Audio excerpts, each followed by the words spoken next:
Welcome to the Fizzy and Free podcast, where we are raising kids, not glasses. Because let's be real, motherhood is chaotic enough without a hangover.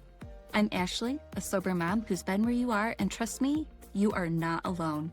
If you're ready to ditch the wine and take back your peace, you're in the right place. Let's do this. Hey, thank you so much for tuning in. I wanted to officially announce the relaunch of Fizzy and Free. And I say relaunch because I started my podcast on a whim in the fall of 2023. I just wanted to get out there, share my story, help other moms who might be experiencing the same situation with their relationship with alcohol, kind of questioning their drinking habits, wondering if alcohol is serving them, etc. So I literally just downloaded the app, pressed play, and started recording. A few months in, I realized this is something that I actually wanted to build. And I wanted to create something that moms could use where they could really start to address their relationship with alcohol. So I took some steps back, completely ghosted the podcast, and I hired a coach. And this coach was awesome. She helped me to really hone in on the brand of Fizzy and Free, and she developed this beautiful website. And most excitedly, she helped me create a membership program for moms. The community is called Flourish, and it is going to launch later this year in 2025. And this is going to be a great opportunity for moms who want to connect on this journey. And I'll explain why that's important here in a little bit. So my journey began, I like to say that I was a late bloomer. I didn't really start drinking until I was about 20. And I do remember my first real drunk experience was in Montreal. It was a weekend away with friends, and I really just kind of got swept up into the atmosphere. If you've never been to Montreal, you literally feel like you're in Europe. It is just fantastic.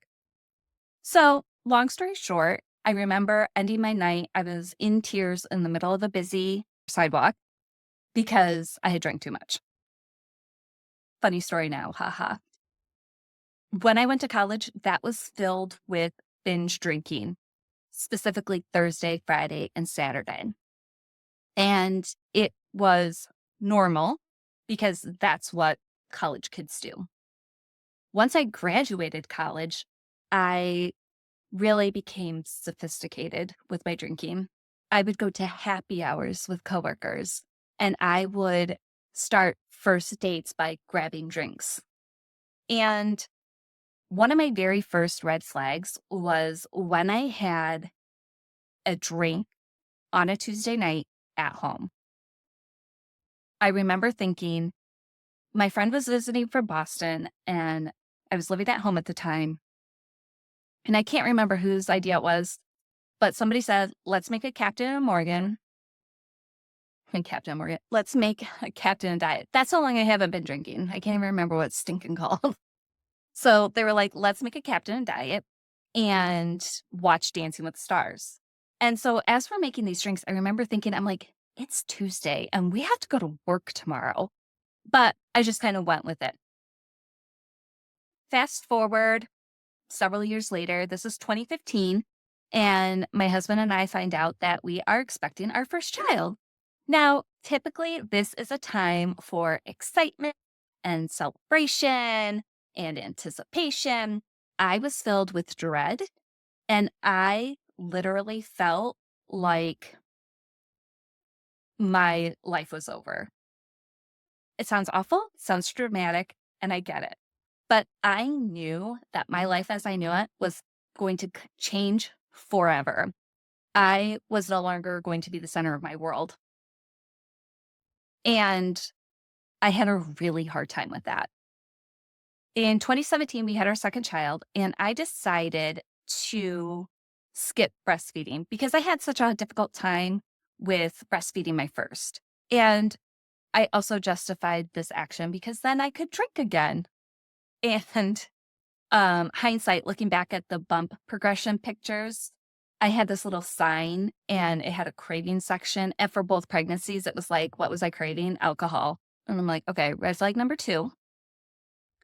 So after the baby was born, as the baby was becoming a toddler, I realized I need to start addressing this whole baby weight situation. So I started going to the gym, working out regularly. I was tracking my food, but I was noticing that my caloric intake was highly affected by my alcohol consumption.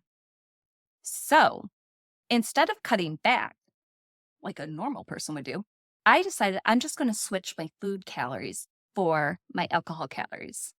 Now, after the fact, I've learned this is a condition called drunk anorexia. It's not an actual medical term, but it's the theory that you swap food calories for alcohol calories. So, what is that? Red flag number three? Anyway, I lose all this baby weight. I'm doing great. But then I notice that I start gaining the weight back. It's not sustainable.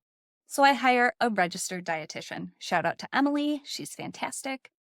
So I hired a registered dietitian, and one of our very first meetings, I remember her asking me about my seltzer intake. At the time, I was drinking White Claws because they were only 100 calories each, and they were so easy to fit into my plan. Okay. So she was asking me, she's like, "Do you think maybe we could cut back on some of those White Claws?" And I'm like, "No, no, we can't." All right. Red flag number. I don't even remember what now. So she suggested that I pick a few days a week to really just either cut back significantly or not have any altogether. I struggled with that. And to the point where I came up with these little rules about my drinking, which is another red flag. I came up with these cutesy little rhymes. One was wait until 8. I had to wait until 8 o'clock to start drinking. And the other one was wine at 9. Because if I pushed back my drinking window, then in theory, I would drink less. But I'm an overachiever, so I would drink more in that amount of time because I wanted to have the effects. Another red flag. So after working with Emily for several months, I came to the realization that, okay, this seems to be a problem. And so I did some self-discovery. I did some online learning. I joined a couple of online programs because I was like, I'm a mom. First of all, I don't want to be labeled an alcoholic. I don't want to go to AA. I don't have time for that. But I do need some type of support. So I found a couple of online support systems that were fantastic and they did help. The one thing I noticed in these different programs, I didn't see a lot of moms.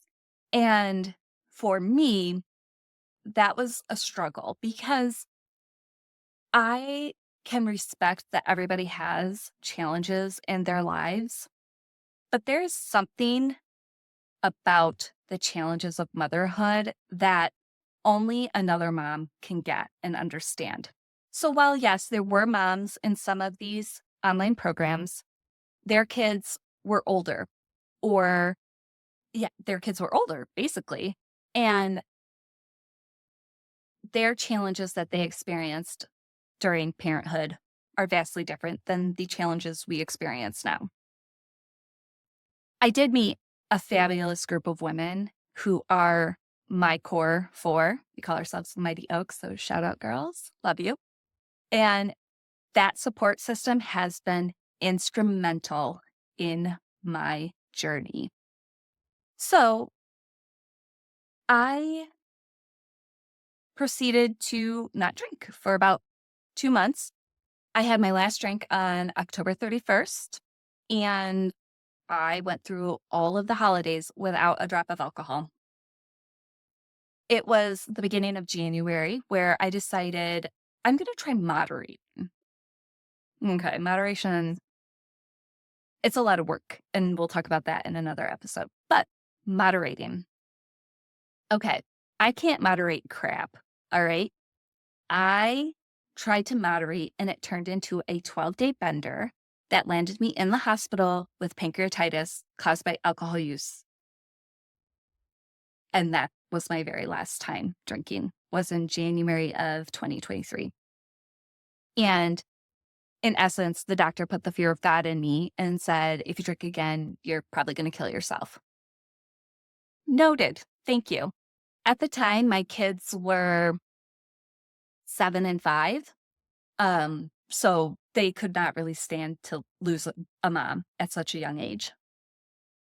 So that's my story and why I'm here. I took that moment in time and I realized that was God saying, like, hey, you need to use your story and help other moms because mommy wine culture is real and we need to break down those ideologies.